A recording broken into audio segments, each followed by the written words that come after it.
Hi Capricorn, welcome to your general Tarotscope for the end of November, the last half of the month. And before I lay out the cards, I just wanted to give you a heads up on a few of the transits that are occurring during this time period. So one of them, which is very interesting because Neptune has been in retrograde for the last few months, and I kind of even forgot about it myself until I found out it was going direct. And so I wanted to kind of find out exactly what Neptune retrograde is all about. And what I found out is that actually when Neptune goes retrograde, and this happened in June for us, that it kind of clears the fog a little bit about something that is affecting your life, specifically about whatever area it falls into, what house it falls into. So, it's transiting through these different houses of the zodiac. For Capricorn, now, of course, this is a general reading, so it's going to vary per actual person, but it's going through the third house for Capricorn in the sign of Pisces. Okay, so what is the third house? The third house is the house of communication. And it's also the house of your local area as well as siblings. So Neptune's influence in a house can create confusion because Neptune is a very indistinct energy, and it's associated with Pisces, the sign Pisces, and the 12th house. It rules the 12th house in the master zodiac chart. So the 12th house deals with the unconscious mind. It deals with past lives and things. So it's a mystical kind of a thing. It's not tangible. And so sometimes it can play out as creating illusion, fantasy. It can create a very idealistic mentality for the person, and it's almost like having stars in your eyes, so to speak. So this transit is very long lasting. It will be in this house for you until 2025. Now, you'll never see it again because these transits are so long. I assume you would never see it again because I think it's going, I think it's around a 14-year transit or so. Don't quote me on that. But if you figure there are 12 houses or signs of the zodiac, 14 times 12 is what? You'd have to live to be, 160 or something. So once it leaves this house, you'll never have that influence again. Okay. So because of that, it's a very kind of, it's very slow moving, but it can be very transformative. And this is true of any of the outer planets. Like Pluto's another one, which happens to be in your sign, actually. So you're already being worked over by Pluto. And so now you have this transit of this kind of this fantasy-laden transit in your third house of your local area. Now, I feel that for some Capricorns, if there's a particular place you want to live, you might really... maybe you decide, maybe you're raised in the city and you decide at some point during this transit that your ideal location is living on a farm, and you make that happen. Capricorn is all about, crystallizing their vision, because you're a cardinal sign, but you're also an earth sign. So you're all about practicality. You're not about just daydreaming, okay, which is what Neptune is all about. Okay, so if you have a vision, so that Neptune influence can actually benefit you in a lot of ways, and it's in a friendly sign. Pisces forms a sextile with Capricorn, so that could actually be very good for you. It also deals with siblings, and so there could be confusion, there could be kind of idealizing your siblings, them casting a spell over you, where you're kind of seeing them in a glorified, rarefied light. And maybe in recent months, you kind of dialed that down a bit and you saw them more realistically. And the other thing that the third house represents is communication. So any Capricorn who considers themselves a writer could really benefit from this transit, because I could see creative writing as being, really enhanced by having Neptune in this house. You want to make sure that all of your documents are looked over, because Neptune can create kind of like sometimes even deception, by others. Like if the third house, since it's ruled by Mercury in Gemini, so it could have anything to do with communication. So read over the fine print of things, but definitely for creative writing and even journalism that has more flowery language can really benefit, from this transit. So that's all I wanted to say about that. And then the other things I want to say, and this is kind of like slightly related, is that you have the sun going into your 12th house, which is Sagittarius, on the 21st, and then you have a new moon there on the 29th. And I just mentioned what the 12th house represents. So there could be a new beginning in something involving 12th house activities, including meditation and any kind of spiritual practice. So it's kind of like, you're really, with that Pluto kind of reshaping you as well, you're really kind of altering yourself in a lifelong way, Capricorn. So that's very interesting. So just wanted to say that.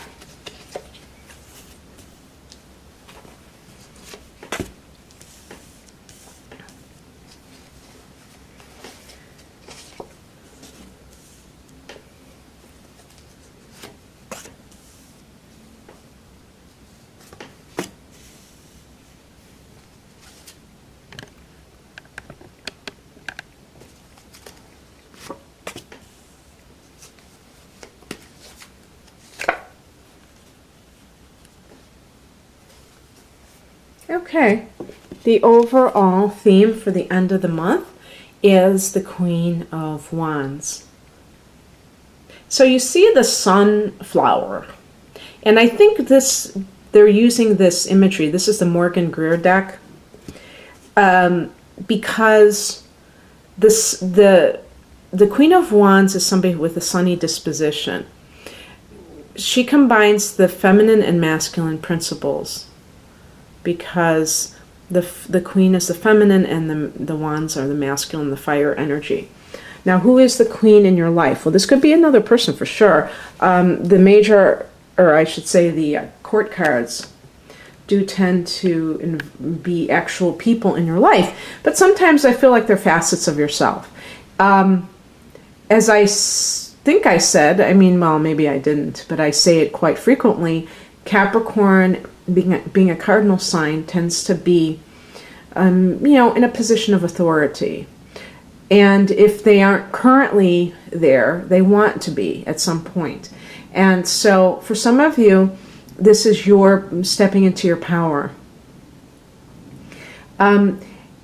Because we tend to focus on gender, it could be a woman who is a fire sign.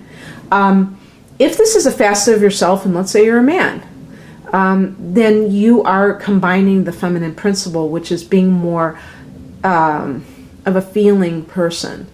Capricorn can be a cold sign. And this is not to put down Capricorn, but you are very ambitious as a whole. I'm generalizing, obviously. I'm bracing for people saying, I'm not ambitious, you're broad brushing, or I'm very warm. Yes, and you know what? When I do private readings, I'm looking at a whole chart. I'm not just looking at the sun sign. That's the difference between that and a general reading. But I have to have some kind of generalizations in order to make things flow better. And there are certain commonalities, I would say, in each sign, enough that they tend to ring true. So the typical Capricorn individual, whether they are working as a checkout clerk or whether they are the manager of a bank, they tend to be aspiring to a higher position. They are very ambitious. The mountain goat is your symbol. The mountain goat is always climbing the mountain. The Capricorn is always climbing the ladder of success. You rule the 10th house of career. So this could be you, but it's that the emotional warmth of the fire signs is talking about, the cheerfulness. Versus, you know, the Capricorns tend to be very funny because they have a very kind of a cynical, dry outlook. And they can have these little pithy remarks that they make because they know that life, you know, can go either way. And so, yes, they can be rather cynical, and that is that Saturn influence. But this is you being much more cheerful for some reason, if this is you. If it's somebody else, it could be a mother figure, either your mother or your mother-in-law, or a person that is involved with, like if you have a spouse or a partner and they're dealing with somebody who they share a child with. Could be somebody like that. But this is such a positive, this isn't in the reverse position, so it suggests to me that this is somebody who is just in a leadership role. This could be if you have a female boss, this could also be that. But because the fire element is involved, there is a sense of happiness, cheerfulness, and this person, though, could be even a little bit of a diva or a very, overly emotional, not like a water sign, but kind of a drama queen type of an energy too. But, like a Leo, and as I say, I don't know if it connects with Leo. Leo is ruled by the sun, and we have a sunflower, but it definitely a fiery energy. As I continue, maybe I can flesh this out a little bit more. The past position, we have the Judgment. This can be, some of you may have left a job that was unsatisfactory for some reason. Maybe you even received some sort of judgment in terms of maybe you filed a complaint with the company or something like that. Like maybe you were not treated fairly, and now you're doing your own thing, and the Queen represents that kind of taking charge type of an energy. But for some people, this may be in relationships. You have maybe freed yourself from a marriage, the judgment, the legal judgment. But the Judgment card can also mean a rebirth, okay? And so for some of you, if you were in a controlling relationship, this Queen represents that authority coming back within you, feeling self-empowered once again. And we have here coming in a 5 of Wands, more fiery energy. This is an energy of competition. You see everybody, there's a lot of people in the fray here. And so there may be some kind of conflict still going on for some reason. Now, why this is, I'm not sure. For some people, it could be that you are having to compete in some kind of a work situation. Maybe you were able to get a promotion, for instance, if you're not actually running your own business. You may have gotten a promotion, and this is going to call for you to be much more aggressive because you have all these people.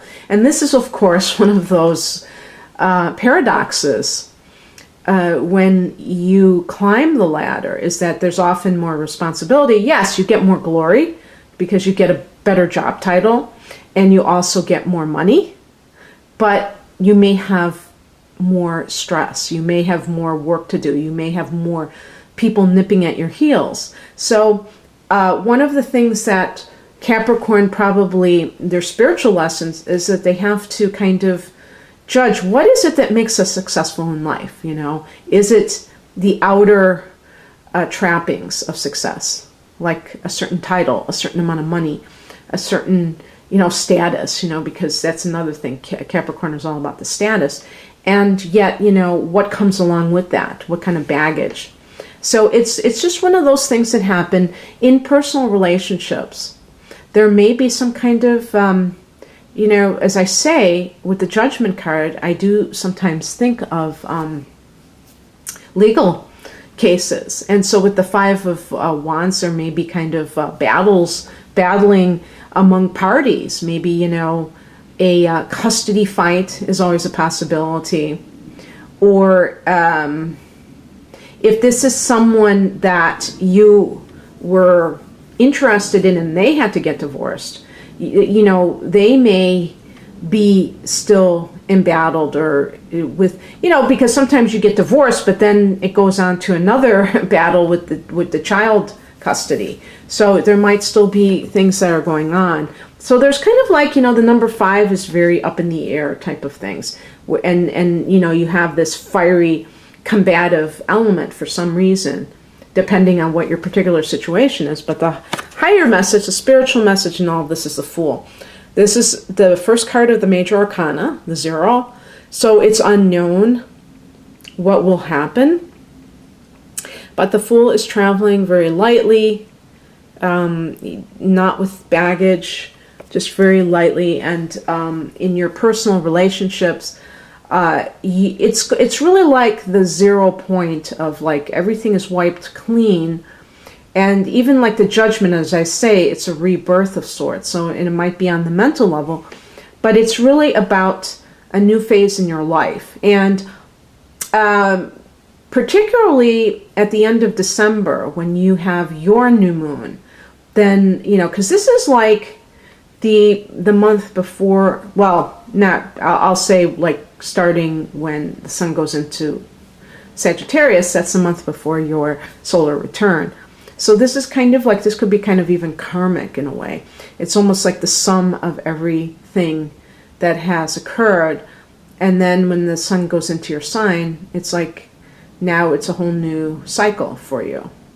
So the Fool card may be even representing that time. Maybe it's not even right now. But just to prepare you for a new beginning that is about to occur. And all of this other stuff like the fighting, the infighting, or what have you, this is all like kind of loose ends that need to be tied up. What crosses you, this is kind of like what I'm suspecting with some of you with children. This is the Page of Cups in reverse. So there could be a child who, and especially if the child is very sensitive, who is being hurt by all of this. If you were getting divorced, or if the person that you're interested in is fighting over a child, that child may be suffering, and the adults may be oblivious to it. But this is a very, some children fare better, when their parents get divorced than other children. And it's really important for parents to, and those who are associated with these children, even if it's going to be your stepchild, to really be sensitive to their needs and not to just make assumptions that they should get over it and stuff like that. But this could definitely be somebody, maybe this is the person you used to be with. I always see this person as a Pisces. I don't know if any of you have broken up with the Pisces. You see the fish jumping out. But it's definitely with the water element. This is a dreamy person. This person can be rather naive, very easily led by others. And so hopefully this isn't an aspect of you. It's funny, Capricorn is a very sensible sign, but I always think that sometimes some of the most sensible signs have an Achilles heel. They have like a vulnerable place where they can be manipulated easily. And for Capricorn, it might be your relationships. Maybe you are very vulnerable in that area for whatever reason. Capricorn is a very solitary sign sometimes, and a very self-reliant. You believe in taking care of yourself and not depending on other people. But there still might be this, part of you that craves being accepted by another human being. Isn't that a normal human desire? And, it's important to not allow other people to exploit that need, because sometimes that can happen, but it can be that you're dealing with somebody who's kind of childlike or childish, and they might be very dependent types of people too, and that might have been what screwed up your relationship. This person may still be causing problems, maybe trying to manipulate, getting back into your life, whatever. And you may have moments where you're kind of softening up. Sometimes when I see a Cups card like that in reverse, I think of somebody with addictions, alcoholism, other drugs, especially depressants, because people who are water signs tend to gravitate towards alcohol, not just because it's a liquid, but because it kind of dampens their feelings, so that they numbs out their feelings, so that they don't suffer as much emotionally. Okay, and so if it's not, I hate to even bring up heroin, but just anything, narcotics, or alcohol, maybe even tranquilizers, things that kind of keep the emotions at bay. Okay, so it might be somebody like that, and who's trying to get back into your good graces, and you're entering a new phase, so you don't want to go back into that, especially if there's no evidence that they have changed. Then there would be no reason to. In the career front, be careful about being naive about something. Somebody may, and this is what I was talking about with the Neptune in the third house. Somebody may make you an offer, and make sure that it's real. Don't be so excited about a certain amount of money or something if you don't really know if this is going to pan out. The advice, or in this case, I think what comes in is the 8 of Wands. So this is exciting news. This could be something like that you'll have to, an offer that just comes out of nowhere that you have to jump at. But this could also be just communications bouncing back and forth. Sometimes it could be, because it's Wands, it could be with career matters. If you're with a fire sign individual, and maybe that Queen of Wands is the other person that you're dealing with, that you're in love with, that could be an Aries or a Leo or a Sagittarian. That person may contact you, or you may be contacting them, and maybe you're both contacting each other a lot. And the outcome is but it could be like even a job offer. The outcome is a 2 of Swords, so you're going to be maybe deadlocked at the end of this period, because you may have a difficult decision to make. Maybe it'll be between 2 people if you're in that situation. If a child is involved, you may be like, I really am in love with somebody, but I have to think of my child, and it may be so difficult to do. I really feel that with children, it shouldn't even be a choice, that the child has to come first. So I don't see why it would be anything involving a child, why that would be a choice that you would have to make. I think it's more with people, perhaps. It could be with an Aquarian. I think the Fool card is someone who it's Uranus, I think. So that would be Aquarius. So perhaps it's between an Aquarian and a fire sign individual, like a Leo or something. But in any case, it's kind of one of those things. It's like a cliffhanger, isn't it? But that's okay, because you have this. This 8 of Wands always makes me think that it's kind of like something that is a catalyst for those new beginnings that the Fool card promises, and really good news and exciting developments. Okay, that's how I would put it. So in any case, Capricorn, I hope you enjoyed this. I have different types of readings, and there's a link below to my website. Otherwise, have a great rest of November. Bye.